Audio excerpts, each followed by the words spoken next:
இந்த உலகத்துல கண்ணுக்கு தெரியாம நம்ம வாழ்க்கைய தினமும் காப்பாத்திக்கிட்டு ஒரு சக்தி இருக்கு. அது நம்பிக்கை, அது பக்தி, அது நம்ம ஊரு தெய்வங்கள். நீங்க இப்ப கேக்குறது பாரதி விஷன் தமிழ். இந்த சேனல்ல வெறும் கதைகள் இல்ல, நிஜ வாழ்க்கையில நடந்த நம்பிக்கையின் அனுபவங்கள் தான். இந்த கதை ஒரு பெரிய மனிதனோட கதை இல்ல, ஒரு புனிதர் கதையும் இல்ல. நம்ம மாதிரி ஒரு சாதாரண மனிதனோட கதை.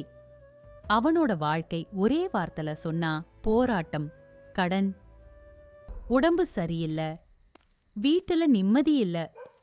ராத்திரி தூக்கம் வராம வானத்தை பார்த்துக்கிட்டே அவன் மனசுக்குள்ள கேட்ட ஒரே கேள்வி, கடவுளே, என் வாழ்க்கை மட்டும் ஏன் இப்படி? பதில் மட்டும் எங்கேயும் கிடைக்கல. அந்த நேரத்துல அவனுக்கு ஞாபகம் வந்தது சின்ன வயசு. அவன் அப்பா சொன்ன வார்த்தைகள். காட்டுக்குள்ள ஒரு காவல் தெய்வம் இருக்காரு, அவங்க பேரு கருப்பசாமி. நீ நேர்மையா இருந்தா உன்னை கைவிட மாட்டார். அப்போ அது ஒரு கதை மாதிரி தான் தோணுச்சு. ஒரு நாள் என்ன பண்றதுன்னு தெரியாம அவன் கால்கள் தானா நடந்துச்சு. கருப்பசாமி கோவில் பக்கம்.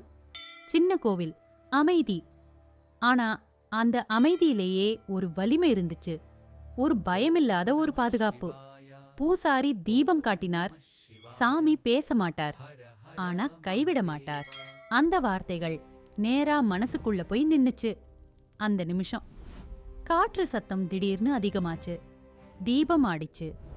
கருப்பசாமி சிலைய பார்த்தப்போ வார்த்தைகள் இல்ல, ஆனா ஒரு உணர்வு மட்டும். பயப்படாதே, நான் இருக்கேன். அந்த ஒரு நிமிஷம் அவன் வாழ்க்கையை மாத்துச்சு. அடுத்த நாள் ஒரு கால், ஒரு தீர்வு. கடன் கொஞ்சம் கொஞ்சமா குறைய ஆரம்பிச்சுது. உடம்பும் சீராக ஆரம்பிச்சுது. வீட்டுல மீண்டும் சிரிப்பு. மீண்டும் கருப்பசாமி கோவிலுக்கு வந்தான். இந்த முறை கஷ்டம் சொல்ல வரல, நன்றி சொல்ல. கண்ணீரோட கும்பிட்டான். வார்த்தைகள் தேவையில்லை. கருப்பசாமிக்கு மனசு தெரியும்.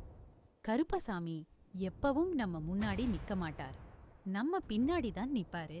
நம்ம தவறினாலும் நம்மளை திருத்துவார், ஆனா ஒரு நாளும் கைவிட மாட்டார். சாமி லேட் பண்ணல, நம்ம நம்பிக்கை தான் சில நேரம் லேட் ஆகுது. பாத்தி விஷன் தமிழ் நம்பிக்கையோட தொடருங்க. தெய்வம் நிச்சயம் வழிகாட்டும்.